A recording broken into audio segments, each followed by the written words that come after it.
when you asked Christ into your heart and your life, were you just instantly delivered from the desire, or did you still have to press through some of the temptations? Or I mean, for me, I was instantly, I mean, Yeah, great question, delivered. Dr. Keith, because, when people say, well, you didn't even go to rehab or anything, like, I'm not against none of that stuff. Whatever works for someone, the 12-step program or whatever it is that works for you to get you clean, go for it.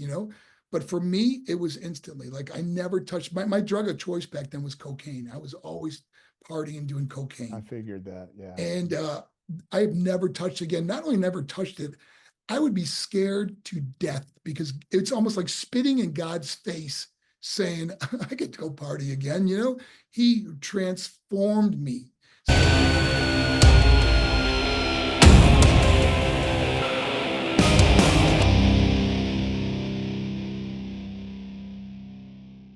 Well, welcome to the Dangerous Man Show. We're excited that you are here. We're all about empowering men to get their confidence back so that they can walk in the dominion that God has called them to walk in the four main domains in life: spiritually, physically, relationally, and financially. Hi, I'm Dr. Keith Johnson, known worldwide as America's #1 confidence coach and author of the book, The Most Dangerous Man in the World. We want to thank you for joining us for our very first show. Man, this is so exciting. So I want you to do me a favor. I want you to please like the show. I want you to share the show with other men. But most importantly, we need you to write a review for the show. Man, that's going to be huge. That's really going to help us. And so please do that for us today. Oh, man. Today I'm so excited on this first show to have a dear, dear, dear friend of mine and Bonnie's. We have Marc Mero here today. He is a professional. He was a former professional wrestler, but not just a wrestler. He was a champion, a winner. And I love champions. I love winners.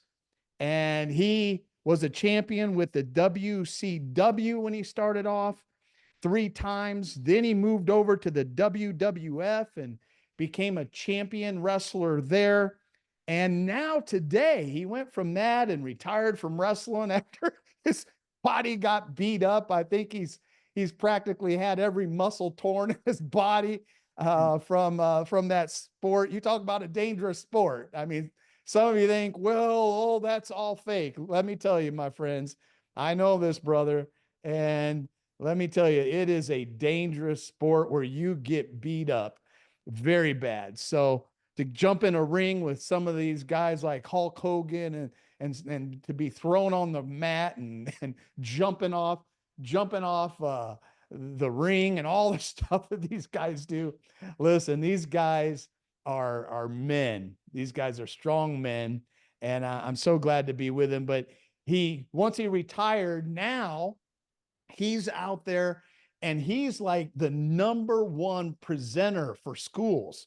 And he's out there inspiring kids, taking his story of how he became a champion and helping young people begin to believe in themselves. Man, I love it. It's so awesome.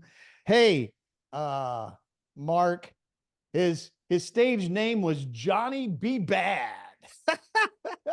I couldn't think of a better person to have on the show today. Marc, welcome to the show. Dr. Keith, thanks for that great introduction. One of the longer ones I've ever had, but heck, I'll take it. All right, all right. Listen, man, I never forget we met a long time ago. I think it was 2007, 2008. You were in the middle of a transition and you came over and we connected up together. Tell us a little bit about like our first encounter together. You're telling me a little bit about it just a little bit If I ago. remember correctly, didn't we originally meet through Dave Martin?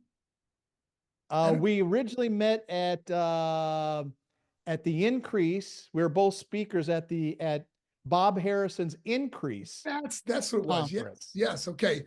And then Yes. you and I connected, and then you said, "Hey, man, we both live in Florida. love to Uh-huh. have you over sometime. And I took you up on it, and I drove over. We lived a couple hours apart. I remember driving over, meeting you and Bonnie, and having just a great conversation.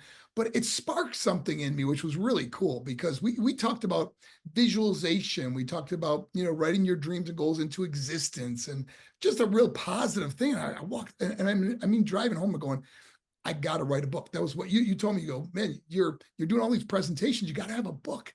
You got to have Uh-huh. something that people could take away and be inspired by. And I thought, man, I got to write a book. Got to write a book. So what I did was and I believe it was around 2008. I took a post-it note, and all I did was write on the post-it note is book 2010. In other words, I gave myself 2 years to write a book. And Uh-huh. and so when you put something in front of you, how many times people say things like, "Oh, I always wished I would have done this or done that." But if it was in front of them, they probably would have taken action towards that goal or dream because months and years go by and we go, "Oh, I've always wanted to do that." Or people say, "Those were the days." Dr. Keith, I'm here to tell you these are the days. We learn from past mistakes. We grow in grace and knowledge. We can do anything we set our minds to. So I took that post-it note and I stuck it on my computer. And remember, I gave myself 2 years to write the book. Now, every day I get in front of the computer, I see this post-it note. Now, I'm going to be honest. The first year, I didn't really write a whole lot. Once in a while, I would write down some things. But then I realized I had 1 year left. And that's when I got busy. I started writing more and more. And by the time December of 2010 came, my first book, How to Be the Happiest Person on the Planet, was delivered to my office. And I thank you, Dr. Keith, for giving me that encouragement to write my first book. And I've been a co-author on a couple other books, and now I have another book coming out. So it all starts by that visualization, that having that dream, that goal in your heart to say, I want to go and do something. But it's about the action we take towards those dreams and goals that make them a reality. Wow, that is super cool. Congratulations on that book and congratulations on the new book. Super duper proud of you and what you're doing in all of these schools and touching these people's lives. Let's go back. Let's go back, Mark. And I bet you did that wasn't the first time that you learned about setting goals and visualization. I mean, you No, became a champion in a field where there's so many people, so many other men who have dreams and aspirations to be the top dog, to be number one, to be the best. And I believe, by the way, I believe every Christian, every man should set a goal to be what I call BIW, best in the world at what we mm, do. And so tell us about your the come up. Tell us how okay. this all started with you.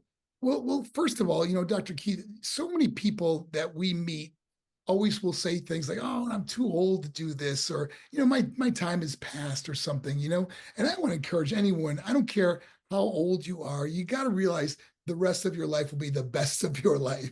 My favorite Dave Martin line. And like for example, I became a professional athlete at 31 years old. I became an inspirational speaker at 47. I wrote my first book at 50. I became an ordained minister at 52. I mean, dreams and goals, and my dreams and goals just keep getting bigger and bigger as I get older. I'm not going to retire. I'm just going to refire. That's the whole thing. You got to have a reason to get up in the morning, man. And I always want to have something I want to do. And there's no greater joy than helping another person. But getting back to setting goals, Dr. Keith, I actually travel with a little book that I wrote when I was 10 years old. I bring it because it's a visualization to show people. And in this book, I had things written in it like, I mean, we were really poor growing up. We lived in a really bad neighborhood, one of the worst drug and gang infested neighborhoods in New York. And I had this little apartment that we lived in, and I would write in this little book of my dreams and goals. Now, like I said, most of them were materialistic because we were poor. I'd write things down like, I want a fancy black Cadillac. I want a speedboat, and I love sports. So I wrote down, I'm going to be a professional athlete. Not only that, I wrote down, I'm going to win Rookie of the Year. Not even knowing, I've been thinking about this. Rookie of the Year, my first year, I want to be the best. just like anybody out there listening to this, man, be the best at what you can do. So I wrote all these dreams and goals down. And then, I also wrote, I want to get my mom a house because we were so poor, Now, fast forward years later, I make it into professional wrestling, become very wealthy. I'm able to get my mom a house. I was able to get that black Cadillac, I get that speedboat. All those material things were fulfilled. But there's so much more to life than just the material things. And that's what that's the things I learn, and that's the things I share. I tell all people I got all those things, but that's not what made me happy. That's not what fulfilled me in life. And I realized that without my relationship with God, none of those things are ever going to matter in my life. And they didn't until I had that relationship. But you realize that the more you give, the more you get back in your own life. It's time to stop lying to yourself. You're not operating at full confidence, and it shows in your body, your bank account, and your relationships. Every man hits that wall eventually. And here's the thing. Confidence is a skill, not some feeling. It's measurable, it's buildable, it's transformational. Take the Dangerous Men Confidence Assessment right now. It's free, takes 2 minutes, and it'll show you exactly where you're strong, where you're being soft, and a plan to fix it. Go to dangerouscoalition.com/score. Don't guess, know.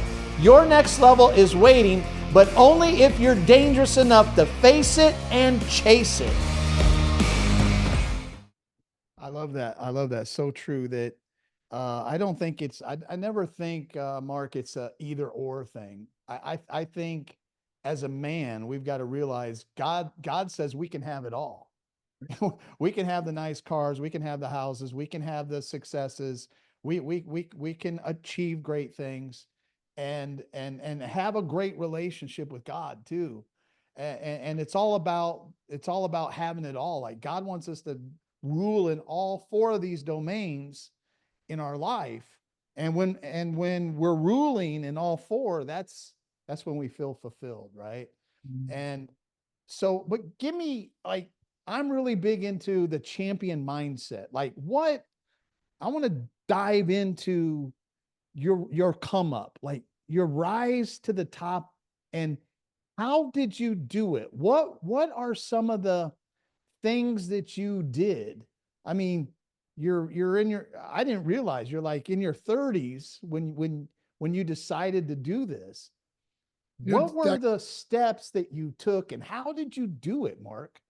That is a great question. And I'm so glad you asked me that question, because this is so important. Here I am at 30 years old. I spent years and years with drug addiction, living a horrible life, working paycheck to paycheck I was digging swimming pools. That was my job, making barely enough money to survive, And I had a bunch of friends over at my apartment, and we're all partying, just watching TV. And one of my friends, he had the remote control for the television. And he starts flipping through TV channels, and all of a sudden he landed on professional wrestling. I go, whoa, whoa, whoa, stop it there. Let me see this. As I'm looking at the television, I get this overwhelming feeling. Some people call it the aha moment, whatever you want to call it. But I got this feeling, and I'm looking at the TV, and I go, hey guys, I can do that. My buddies, who are still my buddies to this day, busted out laughing. They go, Mark, are you crazy? Look at the size of those guys, man. They'll pick you up over the head and throw you right out of that ring. I go, no, I'm being serious. I can do that. Now, remember, I always was a good athlete before when I was younger, and here I am thinking I could do this, So it's about the action we take towards our dreams and goals. Because my other buddy goes, Mark, you're 30 years old. What do you do? Start a pro career now? I remember saying 2 words to him. I go, man, I believe. You have to believe in your dreams and goals, man. Dr. Keith, there's so many negative people out there. And I hate to say this because I want to be really honest with your listeners. And some are our friends and family members who are going to tell you, you can't do that. You'll never graduate. You'll never go to college. You'll never get a job. You'll never sing. You'll never do this. And I'm going to tell you, the reason they tell you you can't do it is because they can't do it. Man, surround yourself with positive people. The Bible says in 1 Corinthians 15:33, it says, don't be misled. Bad company corrupts good character. We got to really be aware of who we surround ourselves with, whether your coworkers, your friends, man, be very careful with that. So anyways, now it's about the action we take towards. Let me ask you something on that. Sure. Just I want to I want to see a picture of this, okay? Like at that point of your life when you saw that on TV, like describe your physique. Like were you mus were you like a weightlifter already? Were you Oh yeah. big already? What did you look like at that point? Well, I was 30 years old and I still had a really good body from, years. I remember I played football, played hockey. I was a championship boxer. Remember, I made it to the USA boxing team in Colorado, where I trained at U.S. Olympic Training Center, won the New York State Oh, Golden Gloves year after year. So I was always a good athlete. But now drugs and alcohol took a hold of my body. So it wasn't like I could just go out there and do this. I had to get myself in shape. Okay. So so it's tell about the us about that. yeah. Tell me This, about that. How did so you what did you I have had to to find do? out Like, in anything we do, we have to take action towards a goal or dream. So how do you take action? You have to find out how do you get there, And then the best thing is that, man, every successful person leaves a trail of success. You can find out what school Dr. Keith went to. You can find out people that or um, um, places that you've spoken at or whatever, and to see videos of you. So it's about the action I took. So I had to find out where there was a wrestling school. I didn't know how to wrestle. I was oh, living in Venice, Florida. There was a wrestling school in Tampa, Florida, about 60 miles apart. I started driving there after work and on weekends, got off all the drugs, got myself in incredible shape. 1 year later, at 31 years old, I signed a huge contract with the World Championship Wrestling as the character Johnny B. Bad. And Dr. Keith, here's where it really gets good. My first year in pro wrestling, I was voted Pro Wrestling Illustrated Rookie of the Year. I wrote about it when I was 10 years old. Dreams no come true, way. become a multi-millionaire. I get the house for my mother. I get the big black Cadillac. I get the speedboat. I get it all, man. Wow. Wow. That's cool. Wow. Now, now let's in that come up, right? So you're kind of not in the best shape in the world, and now you're on the come up. So now you're hitting the gym, you're lifting weights. Are you using drug enhancement stuff to get up to that kind of weight, or what are you doing? How'd you do that? And this is where I've been always totally transparent with everything I have done or the mistakes I made. And I was doing steroids. I did anything I could to make it. And the Yeah, thing was, is that, that when you get into a sport like this, to even compete with these people, right, everybody's doing these enhancement drugs. So to right. even compete at that level I was in, I mean, I walked in the dressing room, I see guys with traps coming from their ears. I'm going, Yeah, damn, what the hell are they on?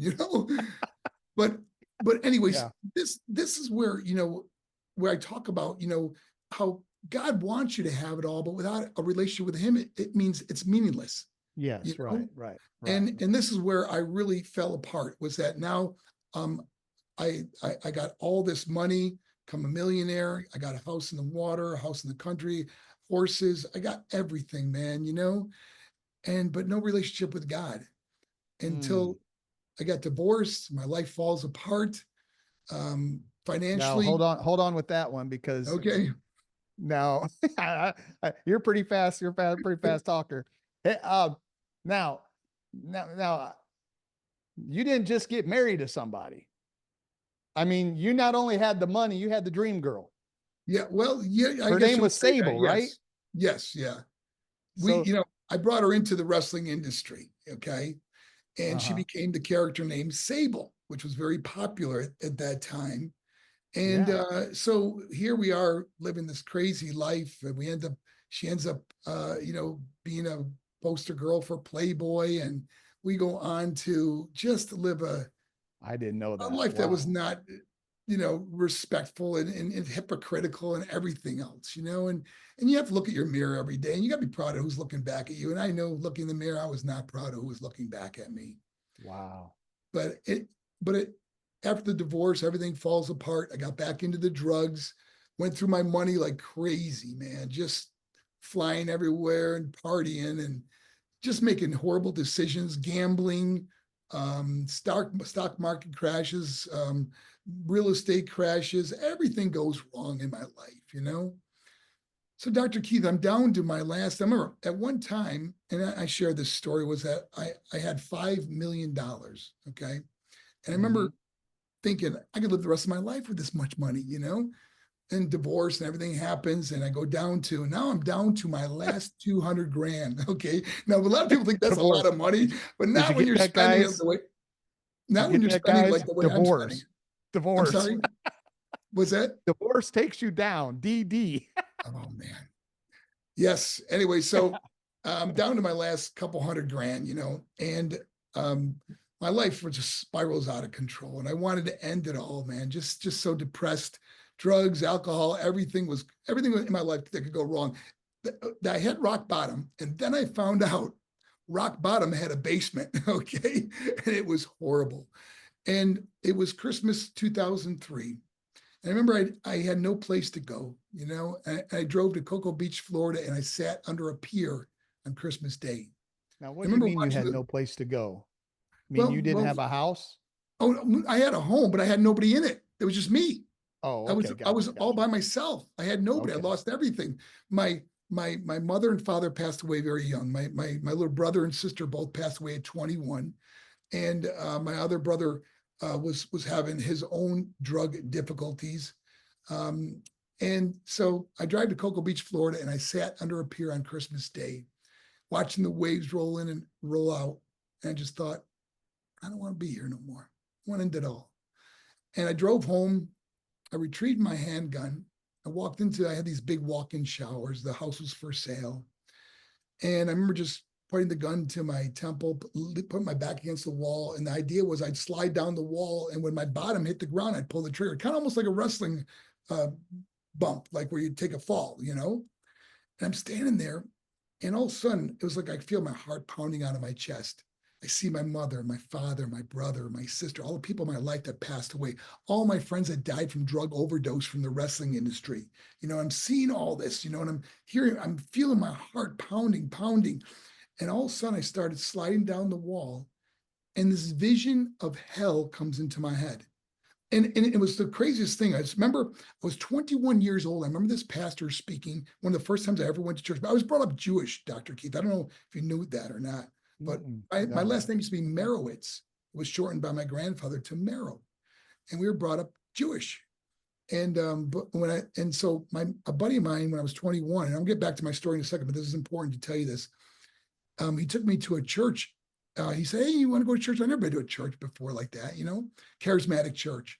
This preacher was preaching when he was talking about fire and brimstone and talking about hell and how people are just in their own torment and screaming. And I was like, so now fast forward to when I want to end it all. I see this vision of all these people just screaming, and they're not talking to each other. They're just in pain and screaming. And I'm thinking, this is not a place I want to go. This is not a place I don't want anyone to go. I remember putting the gun down, didn't know what I was going to do with my life. And I just asked God into my life, asking for forgiveness. I kept saying over and over how sorry I was. I'm crying, and I'm on my Wow. knees, and I'm just begging him for forgiveness, and I'm asking him to change my life. I didn't know what I was going to do. Now, remember, I'm down to my last couple hundred grand. So what I did was a friend of mine told me to purchase this office building because I'm telling you, because real estate got crashed that time, and now it's going to pick up back up, and so, but now I got to get a job.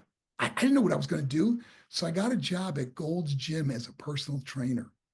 Dr. Keith, let me tell you about being humble. People would walk into Gold's Gym and go, "Oh my gosh, Marc Mero, what are you Yeah. doing here?" I go, "Well, I work here." They go, "You work at Gold's Gym?" Like this famous wrestlers that now at Gold's Gym, right? Well, Wow. How anyways, humbling. at Gold's Gym, they used to have this wall of fame of your clients that got really good results, whether it's losing a lot of weight or gaining muscle or whatever. And I started having like so many pictures on the wall of clients that I would train because I really enjoyed, you know, inspiring people. Not that I was a great trainer, but I just was really good at inspiring people, which made me a great trainer. And so my clients started getting really good results. And so what happened was everybody wanted to start training with me. I thought, well, why don't I open my own gym down the street? And I took a couple of trainers from Gold's Gym and we moved down the street and we had a personal training facility.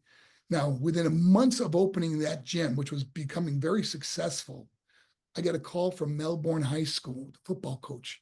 And he says, "Hey, Mark, can you come talk to our kids about not doing drugs?" Now, remember, I'm drug. The last day I did ever touched anything like drugs or anything like that was that day on Christmas when I gave my life to Christ. So it's what 21 years clean now, Were And so you, excuse me, I, Mark, I on that, when you asked Christ into your heart and your life, were you just instantly delivered from the desire, or did you still have to press through some of the temptations? Or how, I mean, for me, I was instantly, I mean, Yeah, great question, delivered. Dr. Keith, because when people say, well, you didn't even go to rehab or anything, like I'm not against none of that stuff. Whatever works for someone, that the 12-step program or whatever it is that works for you to get you clean, go for it. But for me, it was instantly like I never touched my drug of choice back then was cocaine. I was always partying and doing I cocaine. figured that. Yeah. And I've never touched again. Not only never touched it, I would be scared to death because it's almost like spitting in God's face saying, I get to go party again. He transformed me. So let me get back to my story. So I get a call from Melbourne High School football coach, and he said, "Hey, can you come talk to our players?" I thought, oh, that would be fun. Tell them not to do steroids and stay away from drugs and so on and so forth. So I go and speak to the kids, and unbeknownst to me, I get all these letters from the students that through Facebook would write to me and said, "Man, that was really inspirational. You really changed my life." Well, unbeknownst to me, that coach called another school and said, "Hey, we just had Marc Mero here. He really inspired our team." And he goes, the principal at the other school says, "Hey, heck with him, come and talk to our team. Let's have him talk to the whole school." I know the floodgates were open, and I averaged 230 events a year. And all the things I lost was given back to me, financially blessed. And there was a couple of years I made more as a speaker than I did as a professional wrestler.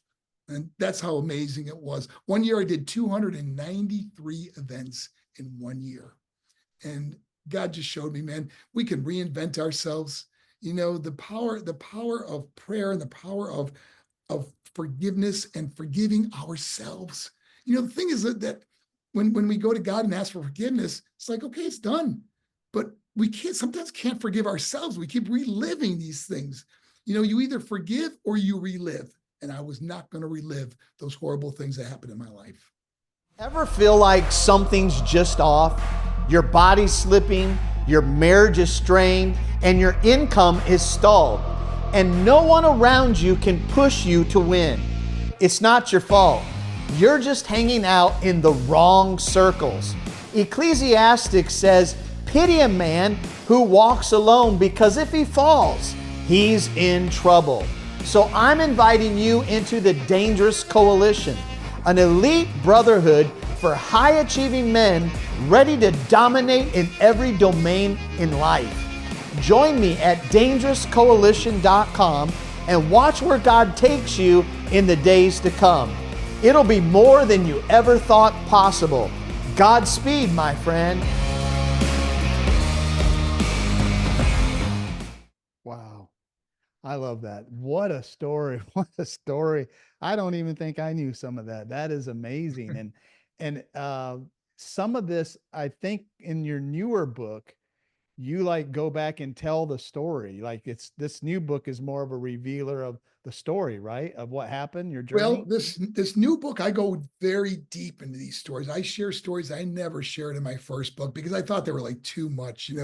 Um, you know, Dr. Keith, one of the things that happened to me was I started working, uh, selling and dealing cocaine. I was working with the Colombians, and I'd bring it from Miami to New York. So I started really getting heavily into that, and my life was just, my gosh, I got arrested. They busted my mom's house in. They $10,000 worth of damage to her home. They ripped apart her house looking for drugs. And man, I just went through so much, Dr. Keith. And these are all part of my books I've never shared before. I never talked about these stories. Even on stage, I never shared these stories. But I thought, you know what, I want to come, like, not even coming clean. It's like nobody even had to know. other than knowing how my life was transformed by getting on my knees and asking Jesus Christ into my life. But I thought, I want to share these stories because maybe there's someone else that's going through these same things that I was going through at that time. Wow, that's awesome. That is so awesome. My mind is going to the story that I heard when I first heard you speak, and it impacted me to this day. I mean, years. What that was back in 2010. You said 2008 ish. Yeah, Uh, somewhere right around there. yeah, when I first heard you, and one of the things that you talked about a lot back then, I don't know if you still do, was about the marbles. Oh yeah, throwing the And marble. and Oh, and one of the yes. things that I'm big on in the dangerous movement is we have this statement that says live like it's your last day.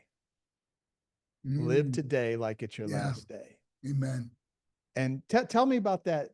Tell the audience about your marble principle. What? Well, the thing was is that at that time, let's say I believe I was oh, let's see, it was 2000, let's say it was 2005 or whatever. I was 55 years old, and the average person lives to approximately 75 or 76 at that time. I can't remember exactly what it was, but it's right around there.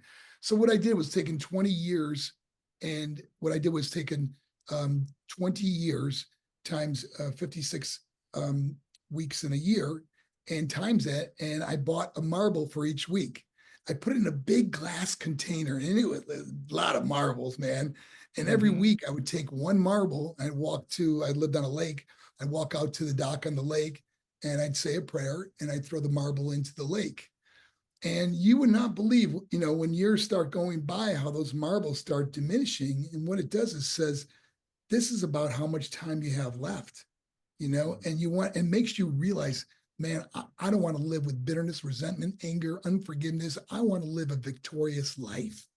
And that just made me realize, man, I'm running out of marbles.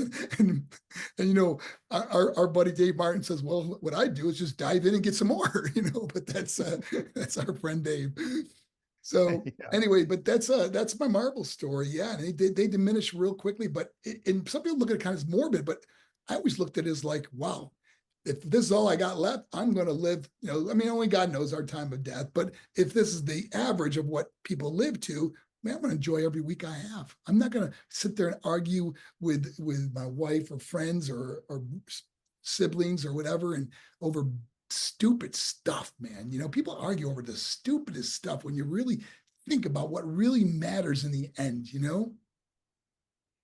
Yeah, I love that.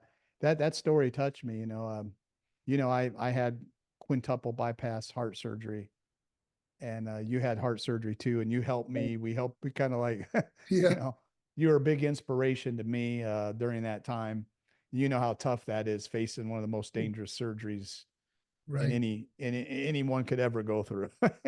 Yeah, and I remember, the doctors tell me, hey, we fixed you up, but the average is you'll live 10 years.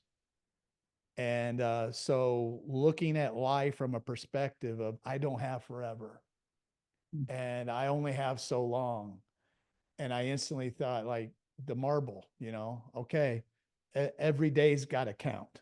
Every right. day's got to count. So every day, I don't let a day go by. I don't kiss my wife goodnight and tell her I love her. I don't let a day go by. I don't kiss my daughter and tell my daughter I love her, and thinking in my head, okay, what can I do today to add value to somebody? Because this could be my last. And people ask me, how do you accomplish so much?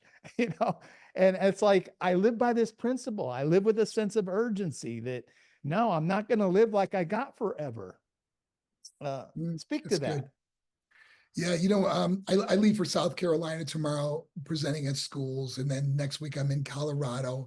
And it's like I always want to have something to look forward to, something to do, knowing that I can make a difference, because we found joy by helping someone else. We both have a story to share. We both have things that we've accomplished in life that we can help someone else accomplish something in life. I tell people, you want to be happy, help someone else become happy. You want to be Yeah. successful, help someone else become successful. Dr. Key, that you said that the surgery you had, they said it will give you 10 years or approximately. They said 10 years, and that is the average for the average What are man. you on for? Well, Are you on 4 or 5 now? no, I'm this year was number 9. Wow. So this was an interesting year You're for me. looking I'm pretty like, good for a man that's going to be leaving us soon. Okay. I got to tell you, buddy. yeah, but that, that was a reality. I was like, wow, I remember him saying that, and now I'm going into year number 9. This will 10 Wow. years will be at the end of this year, because it happened at the first of the It goes by year. so fast. Yeah, it goes by fast. And Yeah. I mean, but so that's what a doctor might say, but that's not what, you feel in right. your heart, that, man, I'm going to be around for a long time. I feel the same way, Doc. And, I had a cow's valve put in mine, I was born with 2 valves instead of 3, which was crazy, And so I didn't even know it my whole life. Here I am in all these boxing, football, hockey, wrestling, all these sports that are very physical. And the doctor's like, you got 2 valves, So then they have to put this cow's valve in. They got to stop your heart for 40 minutes, And I thought, wow. I even asked him, I go, how they start it back up? He said they shock it, But anyways, or they actually told me that when they put it back in your chest, it usually starts on its own. But if not, they shock it, So, having this heart surgery, obviously crack open your chest. You had the whole thing done, right? Big scar down the middle. And so it's like a long recovery, it's very, very tough. But because I have a cow's valve in there, it only lasts 10 years. That's what they said. Then you got to have another one, or else I could have got a mechanical one. But I got to tell you, Doc, anyone that's got a mechanical valve, they can hear it. It opens and closes, and then you got to take blood thinners the rest of your life. So I opted to get the cow's valve, and they said in 10 or 15 years, you got to replace it, So I'm coming up on year 9 myself. So, I may have to do that again, or, who knows? But I feel great, man. And, the only side effect of having a cow's valve is you tend to eat a lot more grass. But other than that, I'm good. Well, one of the things that's interesting, Mark, is that I started reading up on this, and they say that's the average man. Well, what they found out is that even though this traumatic surgery that men go through, that the average man goes right back to their old ways, that that this massive amount of a surgery doesn't change people. They go back to the bad eating, they go back to not exercising, they don't take care of their bodies, they keep smoking, they keep doing all the bad things. And so I'm believing God that's I'm not average. I'm going to beat the odds. That's all, Amen. that's how we believe, right, brother? Yes. And you too. Let me get some hard questions on you. Let me get some hard ones. All right. Here's one. You used to work for Vince McMahon in the WWE, correct? Right. And what was the good and the bad that you learned working there or for him? Well, the good was that I was the first wrestler in WWE history to get a guaranteed contract. In other words, I broke the glass ceiling because I had a great negotiation with Vince McMahon. I was with the other company, WCW, which was a competitor, and they already offered me a guaranteed contract. I was working with a guaranteed contract, so I had nothing to lose. And not only asked for that, but I also asked for a big signing bonus and to bring my then wife, Rena, who became Sable, into the industry with me. And he gave me all those things. That was the amazing thing that happened. But the downside of it was I'd never realized how much it would affect everyone else, other wrestlers that were now jealous, other wrestlers who didn't think I deserved that, the people that really just were not wanting to work with me. And it became very difficult. We were kind of outcasts. And that was a very difficult time in my life and my ex-wife's life because we were not we weren't part of the team, I mean, when I was with WCW, we had the camaraderie of the guys traveling together and stuff. Now you're with your wife traveling all over. You're not really talking or being around the other guys normally like you would if you were, like I was in the other company. So it became very difficult. So there was a good side, and then there was a very detrimental bad side to it. Yeah. So how did you handle back then the hate? Like anytime you're Well, going to be best at anything, you're going to have haters, you're going to have jealousy, yeah. you're going to have all of this. How did you handle it? I've learned a lot about myself because of that. And a lot of it was, I didn't care. In other words, not that I should or shouldn't, but I became very aloof. It was like, I'm making guaranteed money. I don't have to, hang out with these guys. But I realized how much it hurt my career because they didn't want to work with me well in the ring. So your matches aren't going to be as good as working with a buddy of yours that's going, let's tear this house down today, man, So that was very, very difficult. But I learned a lot about myself, about communication and how to deal with adversity, which I'm much better at now than having that thrown, because I didn't even realize. I thought everybody would be happy I got a guaranteed contract, because Sure. now everybody gets a guaranteed contract. I broke the glass ceiling, and you think that they would want to say, Mark, thank you for doing that. But at the time, it was like very tough because they were just given an opportunity, making much less than I was making at that time. So technically, could we say this? Like, you were the pioneer that really kind of made wrestling a professional sport. I mean, if you're Well, talking as about a far as contract, the money goes, the money they're making now is just absolutely incredible, and they all work on guaranteed contracts. yeah, yeah. So kudos to you, buddy, breaking the glass ceiling. I love it. So you want to be a king? Well, being a king isn't about your ego. It's about serving your brothers, because real leaders don't just sit there while their brothers suffer in silence. You've got guys in your circle in bad marriages, broke as a joke, drifting spiritually, and letting their bodies go. You know who they are. You probably thought of a few as I was saying that.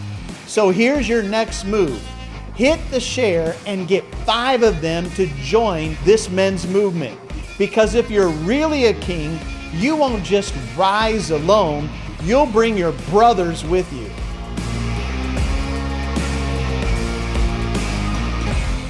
All right. Here's another one I have for you. All right.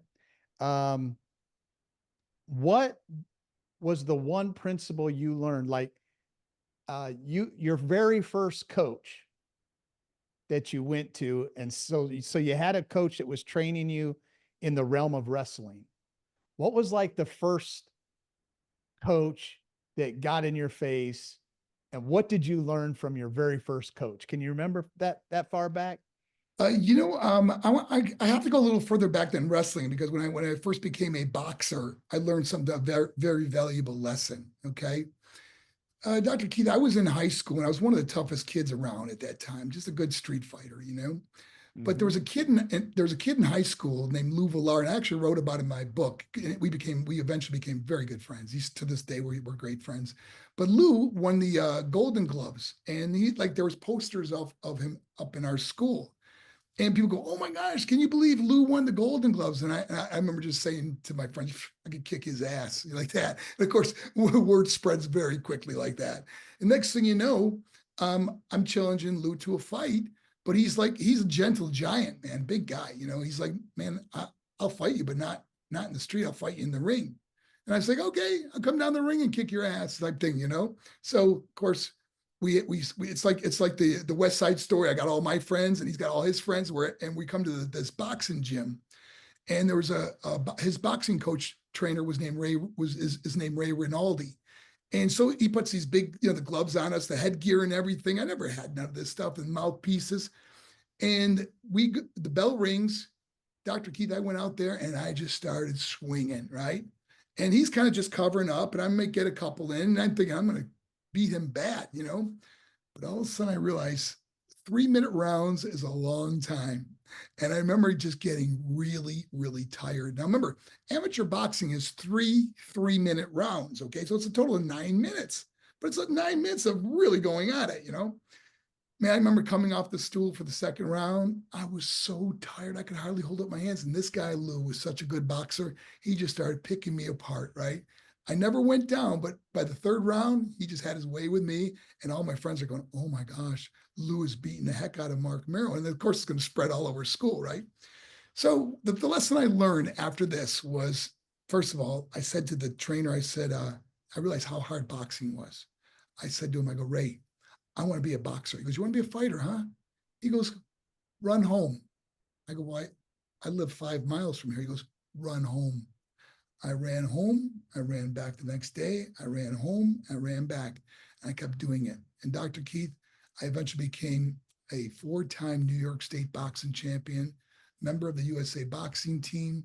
And I did it all because of being humbled by somebody that you think you're so much better than, and realize how hard this person worked to get to where he is. And I couldn't just cut corners and think I can get there. And so that was a lesson I learned, and realized that to do anything in my life, I'm going to train really hard. I'm going to be prepared. And that goes with speaking. You don't ever want to walk out in front of an audience and go, well, let me just wing it. You can't just wing. You got to have a story. You got to have principles. You want to have people that walk away from there go, oh my gosh, I learned something incredible today, or that changed my life.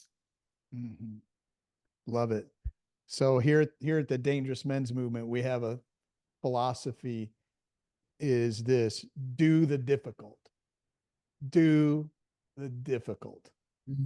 Amen. And that's exactly what I had to do. The guys who do the difficult are the men who have the most value.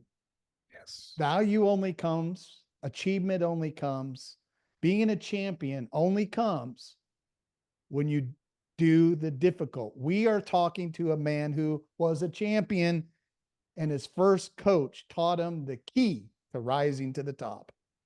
You gotta do the difficult, guys, with a good attitude. Did you hear what Marc instantly did the difficult thing. That's the mark of a champion mindset. One more, Marc, and we're going to get out of here. I got to ask you this question because I'm America's #1 confidence coach. And we know confidence in God is the foundation, right? Our belief in God, that gets us to heaven. But it's our belief in ourselves that gets us success here on earth. So, Marc, how important in your mind is confidence in a man's life? Confidence is so vitally important because, like I mentioned earlier, we could surround ourselves with a lot of negative people that could really drain your confidence. People are telling you why you're not good enough or why you'll never make it. And there's a lot of people like that. But having that confidence where you're going to overcome adversity, you're going to work hard, you're going to put the time in, you're going to do whatever it takes, builds and strengthens your confidence. And also, like I said, we become who we surround ourselves with. Be around other confident people who build you up and increase your confidence. Everything I was successful at was because I was very confident I could do it. Even when I first looked at wrestling, when I looked at that TV and said, wow, I can do that, where all my friends were laughing and thinking these guys beat the heck out of me. But I had the confidence to say, now I got to take action towards that dream or goal. And the confidence built more and more and more. Did you guys just hear that? Did you hear what the champion,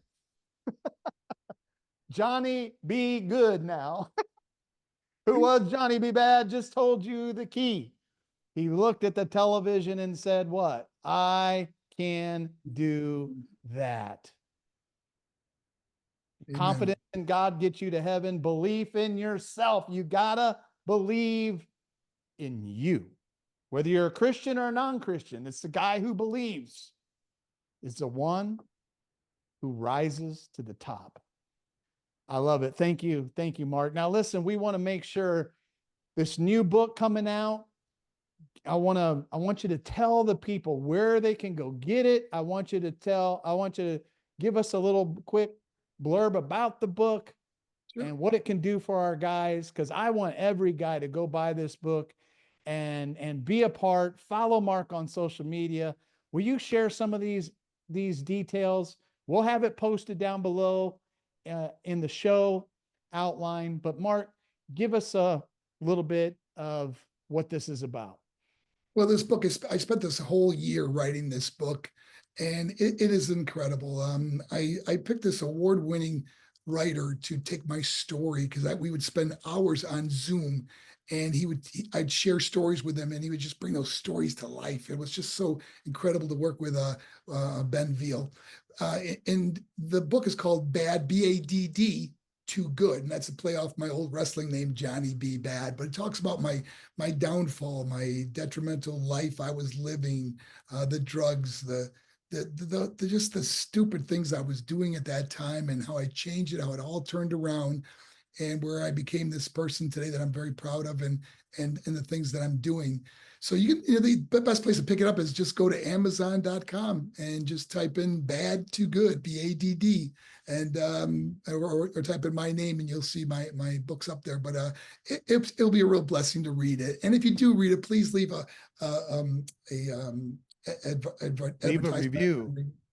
review on Amazon, because we want people to see this book, and hopefully it does real well. All right.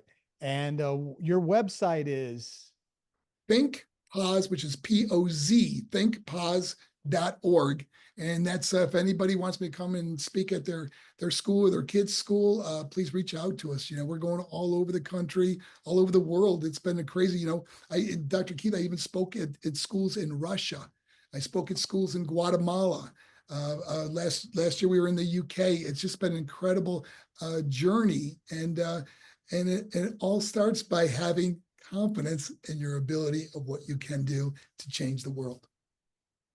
Yeah. Hey, everybody out there, listen, I've seen what happens when Marc goes and speaks to crowds. These kids are crying, they're bawling, their lives are being transformed through his message.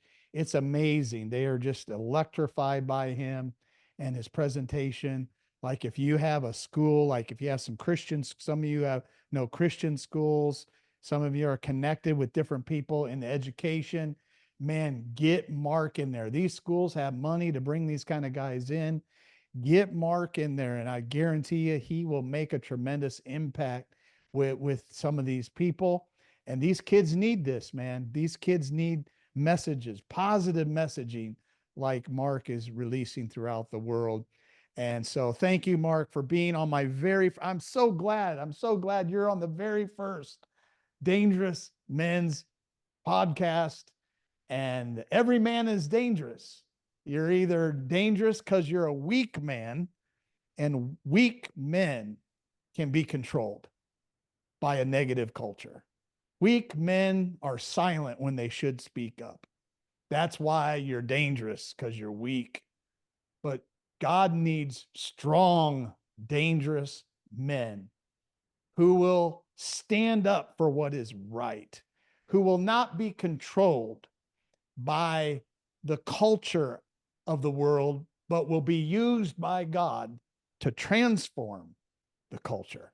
So we're raising up dangerous men here, and we're excited that you joined us. Again, please, on this first one, if you know another man who needs to hear some of these incredible stories, Marc is the first one. We're going to have so many new people coming and sharing messages like this.